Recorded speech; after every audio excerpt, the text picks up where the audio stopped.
get you up to speed now on the latest from Amazon. Shares trading up more than 4% on the day. Their CEO, Andy Jassy, releasing his 2022 letter to shareholders where he reflects on the prior year and details what's ahead for the company. For more on this, we welcome in Yahoo Finance's Ali Garfinkel. Ali, always good to see you. What were your biggest takeaways from the Jassy letter? So Dave, if there's one big headline here, I'd say it's this.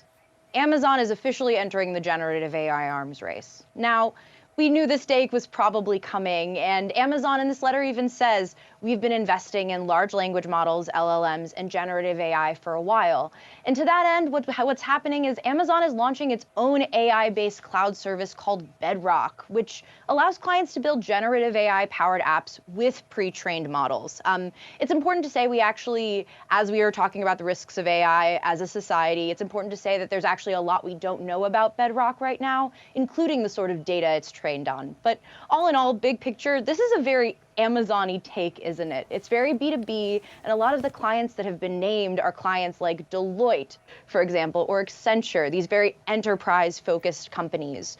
So, on that to that end, it's important to say that the generative AI market is going to be a huge opportunity. So from Amazon, I totally get it. I believe it's Grandview Research, which said the generative AI market can be worth close to $100 billion by 2030. And Amazon wants in. I keep asking, Dave, does everyone need their own chat GPT? And the answer from Amazon's CEO, Andy Jassy, today was a resounding yes, at least for Amazon. Yeah, we're going into an earnings... AI. Sorry about that. Rochelle, go ahead.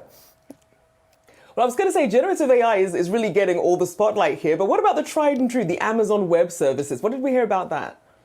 Yeah, I might get a little fiery here, Rochelle, because the Amazon Web Services story right now, frankly, despite those shares being up, isn't looking as optimistic as the AI story for Amazon. The reality is, I'm actually going to read you a quote from the letter.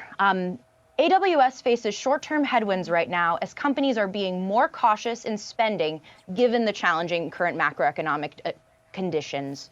Now, reading between the lines here, this spells pretty bad news for AWS. Now, I want to take you back to Q4 2022. We saw this minor miss on AWS sales, if you recall, but that small miss had pretty big implications because at almost the same time, Microsoft was saying in its earnings call that we are going to see an imminent cloud slowdown. Now, I think, for instance, it's important to say that Jassy does offer some very encouraging takes on AWS in this. For instance, he offers a statistic that looks pretty darn good. Last year, AWS grew 29% year over year on a $62 billion revenue base. So that sounds pretty great. But Jassy says that he also believes that AWS is, quote, in the early stages of its evolution and has the opportunity for unusual growth.